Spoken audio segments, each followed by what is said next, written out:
9h53. Eu vou falar do coordenador, aliás, do ex-coordenador de inteligência da Polícia Rodoviária Federal, o Adiel Pereira Alcântara. Ele afirmou num depoimento ao Supremo Tribunal Federal que recebeu ordem para reforçar abordagens a ônibus e vans nas eleições de 2022, com origem em estados como Goiás, Minas, São Paulo e destino ao Nordeste. Segundo ele, o diretor de operações afirmou que eles deveriam tomar um lado. O depoimento ocorreu na ação penal que investiga uma suposta trama golpista para manter Jair Bolsonaro no poder. E o ministro Alexandre de Moraes também adverteu o general Freire Gomes sobre contradições entre depoimentos prestados à Polícia Rodoviária Federal e também ao Supremo Tribunal Federal. Arthur, eu queria muito te ouvir sobre esse julgamento aí do Bolsonaro. Perspectiva mesmo é que ele seja preso? Como é que você vê isso? Olha, eu acho que é muito mais complexo do que parece, né? Porque a gente sabe no Brasil que um julgamento, né, de um político, ele é essencialmente político, né? Então, são diversos interesses que tem aqui. E vamos lembrar o seguinte, a análise não é torcida. O que eu torço? Eu torço para que o Bolsonaro seja preso.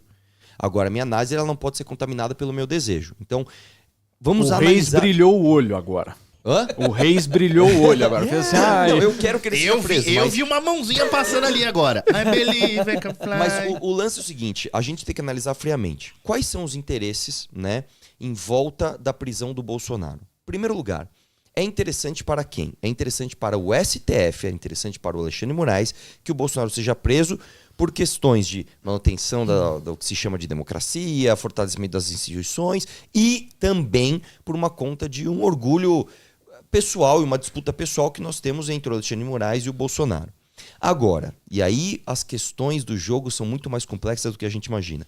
É interessante para o governo atual, para o PT, que o Bolsonaro seja preso? Não. É interessante para o PT que o Bolsonaro esteja solto e que ele possa disputar a próxima eleição justamente para o PT ter a sua antítese, né? A suposta antítese para ele ganhar mais uma eleição. Da mesma forma, olha só como as coisas são complexas. Não é interessante para o bolsonarismo novo, que não é o bolsonarismo raiz, o bolsonarismo novo é Nicolas, Pavanato, etc., que o Bolsonaro esteja solto. As coisas são mais complexas. Concorrência, né? É interessante Você acha para o Valdeir. que perde narrativa, é isso? Não, é o seguinte, ó. Pro bolsonarismo, porque o bolsonarismo ele tá se dividindo em dois, tá? É o bolsonarismo true, que é o Mário Frias, é o Kim Paim, é o Carluxo, é o Eduardo Bolsonaro, é a Michelle, é a família Paulo Bolsonaro. Figueiredo. Que é a corte. Para esse bolsonarismo, o Bolsonaro tem que estar solto e elegível. Para o bolsonarismo novo, e eu sei que isso aqui parece complexo, você, pode torcer o nariz, eu sei como é que é, mas entenda. Para um Nicolas da vida, para um Valdemar da Costa Neto da vida, é melhor que o Bolsonaro esteja preso porque eles são donos da marca Bolsonaro sem o Bolsonaro. É a melhor coisa do mundo. É como se eu tivesse a grife sem ter o chato do conselheiro que criou a marca, me dando palpite para onde ir. Então, para um cara como esse, é maravilhoso que o Bolsonaro esteja preso, porque aí ele vira, opa, agora sou eu, hein? Para um Nicolas da vida, cara... Mas como que vai virar para o Nicolas se ele não tem idade? Ele não tem idade hoje, mas daqui a pouco ele tem. Não para essa agora de 26, mas para a próxima ele já tem. E mais... não sei se você sabe, o Nicolas ele é o queridinho do Valdemar da Costa Neto. Então ele roda o Brasil com dinheiro do PL, já apoiando candidatos no Brasil inteiro, né? Candidatos a vereador no Brasil inteiro. Na próxima eleição, com certeza, deputados estaduais, deputados federais se elegerão com o apontamento do dedo do Nicolas, porque ele está formando a sua base para que na próxima eleição ele venha presidente. É interessante para o Nicolas que o Bolsonaro ou algum filho, ou alguém da corte, seja o seu concorrente direto? Não. Então se o Bolsonaro está preso, perfeito. Né? São pequenos sinais que você vai notando. Eu vou dar um exemplo para você. Quando o Bolsonaro mandou votar no Hugo Mota, presidente da Câmara, no mesmo momento em que o Nicolas estava fazendo campanha pelo impeachment do Lula, o Bolsonaro aponta o dedo para votar no presidente da Câmara que diz, não vou fazer impeachment do Lula.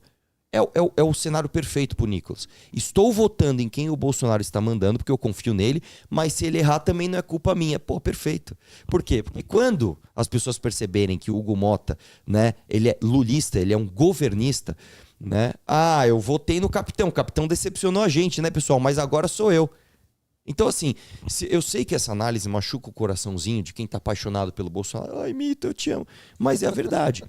Tá? Então, assim, você pode me xingar, pode xingar o mensageiro. Mas ninguém te xinga, eu nunca vi ninguém te xingar, Arthur. Pode me xingar o quanto quiser, cara. O lance a verdade é essa. Talvez você não enxergue isso hoje, mas se um dia você enxergar essa puta, aquele chato, aquele mala do Arthur tava certo em 2025. Mas então não tem direita sem Bolsonaro? Porque você descreveu aqui o novo bolsonarismo, já colocando esse rótulo até nas outras pessoas da direita que estariam se beneficiando sem ele. Então não existe direita O sem pessoal Bolsonaro. tá falando que você tá com inveja do Nicolas. Não, o problema é o seguinte, cara. O que é ser de direita no Brasil? Hoje, eu vou dizer uma coisa pra você, cara. Isso aconteceu também com o feminismo, né? O feminismo, ele não representa mais a vontade das mulheres que querem ter os mesmos direitos dos homens. Ao longo do tempo, isso se perdeu. Você pergunta pra uma mulher e fala assim, você acha que você tem que ter os mesmos direitos dos homens? Sim. Você é feminista? Não. Então houve um descolamento do rótulo daquilo que ele originalmente representava. Exatamente. A direita é a mesma coisa. Hoje as pessoas entendem que ser de direita é amar o Bolsonaro. Então, não. Eu considero que ser de direita é ser você... a favor de distribuição de poder, de descentralização de tomada de decisão, de revisão de pacto federativo, de fortalecimento da polícia, de combater a corrupção, de liberalismo econômico, etc. As pessoas não entendem mais isso. As pessoas hoje, infelizmente, entendem que ser de direita é amar o Bolsonaro. Então, hoje eu me considero de direita. Mas uma direita que odeia o Bolsonaro justamente por entendê-lo como um traidor. Você tá muito maduro, não tá hein, vencendo a Arthur? eleição. Não, Você não tá vence muito mesmo. maduro. Hoje o que eu defendo, ele é minoritário. Hoje eu não represento a maioria das pessoas. Hoje eu represento uma galera que acordou do bolsopetismo, que se você for analisar estatisticamente e numericamente, nós não somos maioria no Brasil. E é aqui que você prova quem verdadeiramente acredita no que fala. Porque eu sei que eu falo aqui e mais pessoas discordam de mim do que concordam. Isso aqui não dá like, isso aqui não dá dinheiro, isso aqui não dá voto, mas eu continuo falando essas coisas, porque eu verdadeiramente acredito. Agora, as pessoas estão falando que você está com inveja do Nicolas. Cara, eu poderia muito bem fazer a mesma coisa que ele. Ficar pagando pau ao Bolsonaro, conseguir meus votos, tudo que beleza. Só que isso é trair a mim mesmo. Então, se você acha que um cara como o Nicolas te representa, cara, legal, fica à vontade. Só que ele vai te trair. São inúmeras contradições. Quando o Bolsonaro vetou a lei que acabava com decisão monocrática, colocou o petista na PGR, colocou o Cássio Nunes no STF, etc. Onde estava o Nicolas? Eu vi vídeo do Nicolas falando mal do monitoramento do Pix, né, pelo Haddad. Agora, quando o Bolsonaro, através do Paulo Guedes, colocou um projeto para taxar o Pix, eu não vi vídeo do Nicolas de camisetinha preta com fundo escuro falando que aquilo era um absurdo. Então, tá muito claro que não é pelo Brasil, é por si próprio, é pelos meus likes, é pelos meus votos. Então, talvez você não enxergue isso hoje, mas quem sabe um dia... Diogão, antes só... já o Fê vai trazer um superchat pra gente. Eu só queria rapidinho, Diogo, você desse aí uma lapidada se você concorda ou não com a análise que o Arthur traz. Concordo em grande parte com o que o Arthur falou, acho realmente isso, e vejo no Nicolas um sujeito que muito provavelmente vai concorrer à presidência com força, mas um sujeito que pensa em si, um oportunista. Ele, inclusive, quando ele fala dos 95 milhões de bilhões roubados da aposentadoria, ele sabe que ele está mentindo no número. E olha, eu sou um baita combatedor do que fez o INSS, mas eu não compactuo com a mentira para impressionar as pessoas. Muito bem. Fefe, traga o seu superchat aí. Opa, Quem que tá falando? Superchat do Alexandre Teles para o nosso querido Arthur.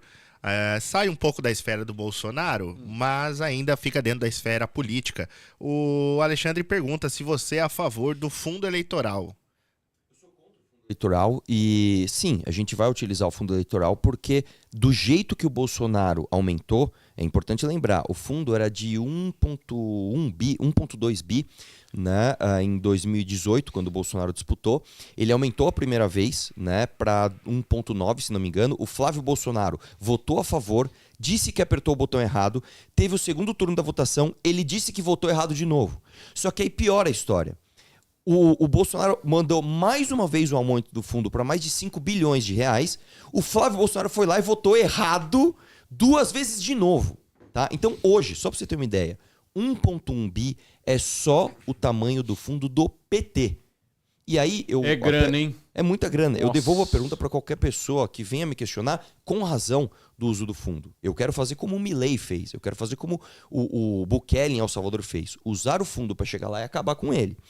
Me fale como, me diga como combater o centrão, principalmente nos estados do Nordeste, tá? Elegendo vereador, deputado estadual, deputado federal, sem usar o fundo. Me mostre como funciona, me Isso diga aí qual é essa Arthur, forma. Isso aí é e eu sigo. mentalidade Partido Novo, aquele papo. Aliás, nem mais Partido pequena Novo, né? fatia Porque Partido ainda, Novo tá usando, né? Ninguém mais consegue disputar a eleição. Infelizmente, ninguém mais consegue disputar a eleição. sem o Puritanismo Darcy não dá. E eu não digo nem que é um puritanismo ideológico, é uma questão estratégica. Você vai disputar uma eleição no Rio Grande do Norte, você vai disputar uma eleição no Piauí, você não vai ganhar a eleição. É lógico. Porque não tem empresário para te dar dinheiro, não tem financiamento coletivo de vaquinha, e você vai combater gente que está usando milhões do seu dinheiro para fazer propaganda e comprar voto muitas vezes. Então, ou você entra, combate esses caras, chega lá e acaba com a parada, ou então você fica só no discurso. A gente optou por usar o... Fefe, nós estamos com quase 1000 pessoas nos acompanhando Se inscrevam no Cortina de Fumaça do MBL. Grande cortina de fumaça do MBL.